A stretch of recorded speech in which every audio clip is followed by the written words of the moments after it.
কচি কচি প্রাণ, মাথার খুলি উড়ে গেছে,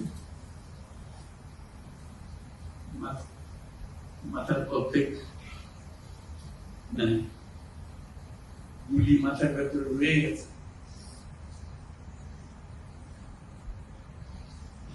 একজন রংপুরের হাসপাতালের দৃশ্য, একটা এক্সরে দেখালো,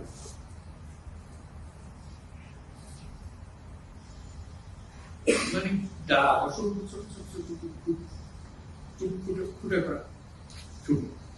এমন বুঝতে পারতেছে মানে কি দেখাচ্ছে আমাকে। এমন জিজ্ঞেস করলাম কি, যেগুলো গুলি তার শরীরে এগুলো রয়ে গেছে, বেঁচে আছে যাওয়ার পর।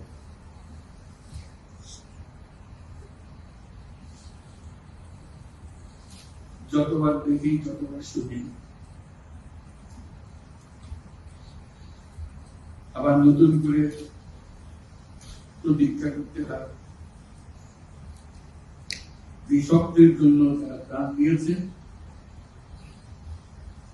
সেই স্বপ্নকে আমরা বাস্তবায়ন করব। এটা থেকে আমাদের বেরিয়ে যাওয়ার কোনো উপায়। আমাদের যোগ্যতা না থাকতে পারে, আমাদের ক্ষমতা না থাকতে পারে, কিন্তু আমাদের প্রতিজ্ঞা রইল আমরা এটা করব।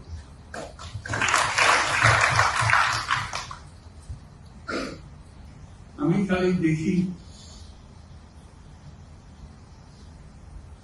এই যে ছবিগুলো, আমি তাদের সাক্ষাতে ছবি বলতে যে দৃশ্য দেখলাম, এটা তো সবাই দেখছে, যারা হাসপাতালে আসছে তারা দেখছে। প্রতিদিনের ঘটনা, একবারের ছবি। মানুষকে এটা তো জানাতে হবে, বোঝাতে হবে এর পেছনে কি ছিল।